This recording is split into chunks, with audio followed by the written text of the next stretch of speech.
ଆପଣ କେବେ ଭାବିଛନ୍ତି କି ଏହି ଦୁନିଆରେ ସବୁଠାରୁ ବଡ଼ ପାପୀ କିଏ? ପୁରୁଷ ନା ସ୍ତ୍ରୀ ନା କି କିଛି ଅନ୍ୟ? ଆମେ ସମସ୍ତେ ଦିନକୁ କିଛି ନା କିଛି ଭୁଲ କରୁଛୁ, କିନ୍ତୁ ସେହି ଭୁଲକୁ କେବେ ପାପ ବୋଲି ମାନି ନଥାଉ। କିନ୍ତୁ ସତ୍ୟ କ'ଣ? ପାପ କିଏ କରେ? ଆଜି ମୁଁ ଆପଣଙ୍କୁ ଏମିତି ଗୋଟିଏ ରହସ୍ୟମୟ କାହାଣୀ କହିବି ଯାହା ଆପଣଙ୍କ ଚିନ୍ତାଧାରାକୁ ପୁରା ପରିବର୍ତ୍ତନ କରିଦେବ।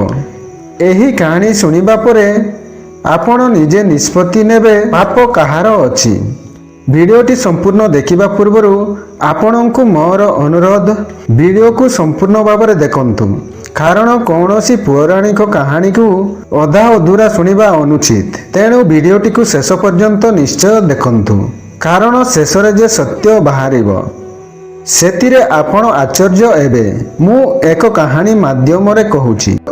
ଏହି ସମସ୍ତ ଦୁନିଆରେ ପ୍ରତ୍ୟେକ ମଣିଷ ଦିନକୁ ଦିନ କିଛି ନା କିଛି ଭୁଲ କରେ। କେବେ କେବେ ସେହି ଭୁଲ ଏତେ ଛୋଟ ହୁଏ ଯେ ଆମେ ତାହାକୁ ପାପ ବୋଲି ଭାବି ନଥାଉ, କିନ୍ତୁ ଧୀରେ ଧୀରେ ସେହି ଛୋଟ ଭୁଲ ମାନେ ବଡ଼ ପାପର ରୂପ ନେଇଥାଏ। ପୁରାତନ କାଳରେ ଗୋଟିଏ ଧର୍ମପରାୟଣ ରାଜା ଥିଲେ। ସେ ନ୍ୟାୟପ୍ରିୟ ଓ ଦୟାଳୁ ଥିଲେ। ତାଙ୍କ ରାଜ୍ୟରେ ସବୁଠାରୁ ଶାନ୍ତି ଓ ସୁଖ ଥିଲା। କିନ୍ତୁ ଗୋଟିଏ ଦିନ ତାଙ୍କ ମନରେ ଗୋଟିଏ ଗଭୀର ପ୍ରଶ୍ନ ଉଠିଲା, ଏହି ଦୁନିଆରେ ସବୁଠାରୁ ବଡ଼ ପାପୀ କିଏ? ସେ ଏହି ପ୍ରଶ୍ନର ଉତ୍ତର ପାଇଁ ସଭା ବସାଇଲେ। ବଡ଼ ବଡ଼ ପଣ୍ଡିତ, ଋଷି ଓ ଜ୍ଞାନୀମାନେ ଆସିଲେ। କିଏ କହିଲେ ସ୍ତ୍ରୀ ପାପର ମୂଳ, କିଏ କହିଲେ ପୁରୁଷ ଲୋଭୀ ହୋଇ ପାପ କରେ। କିନ୍ତୁ କୌଣସି ଉତ୍ତର ରାଜାଙ୍କୁ ସନ୍ତୁଷ୍ଟ କରିପାରିଲା ନାହିଁ। ଶେଷରେ ରାଜା ତାଙ୍କ ପୁଅକୁ କହିଲେ, ତୁମେ ଯାଅ, ଜଗତ ଦେଖ ଏବଂ ସତ୍ୟକୁ ଖୋଜି ଆଣ। ରାଜକୁମାର ଘର ଛାଡ଼ି ଯାତ୍ରା ଆରମ୍ଭ କଲେ। ସେ ବହୁତ ଗାଁ, ସହର ଓ ଜଙ୍ଗଲ ଚାରିଆଡ଼େ ବୁଲିଲେ। ସେ ଦେଖିଲେ ଲୋକମାନେ ଧନ ପାଇଁ ମିଥ୍ୟା କହୁଛନ୍ତି, ଭାଇ ଭାଇ ସହ ଝଗଡ଼ା କରୁଛନ୍ତି, ଲୋକମାନେ ଲୋଭରେ ପଡ଼ି ଧୋକା ଦେଉଛନ୍ତି। ସେ ଭାବିଲେ ପାପ କାହାର ନୁହେଁ, ଏହା ମନରେ ଅଛି। ଗୋଟିଏ ଦିନ ସେ ଜଙ୍ଗଲରେ ଗୋଟିଏ ସୁନ୍ଦର ସ୍ତ୍ରୀକୁ ଭେଟିଲେ। ସେ ବହୁତ ମିଥ୍ୟା କଥା କହୁଥିଲା। ସେ କହିଲା, ତୁମେ କେଉଁଠି ଯାଉଛ? ରାଜକୁମାର ସମସ୍ତ କଥା କହିଦେଲେ। ସ୍ତ୍ରୀ ହସି କହିଲା, ତୁମେ ସତ୍ୟ ଜାଣିବାକୁ ଚାହୁଁଛ?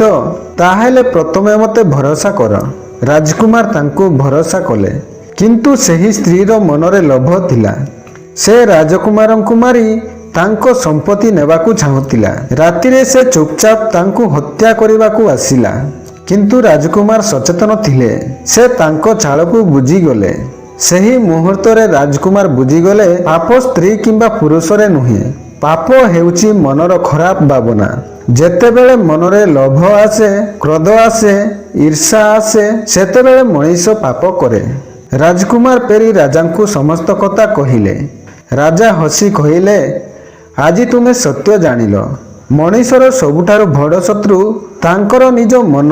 ପାପ କେବେ ବାହାରୁ ଆସେନି, ପାପ ଆମ ମନରୁ ଜନ୍ମ ନେଇଥାଏ।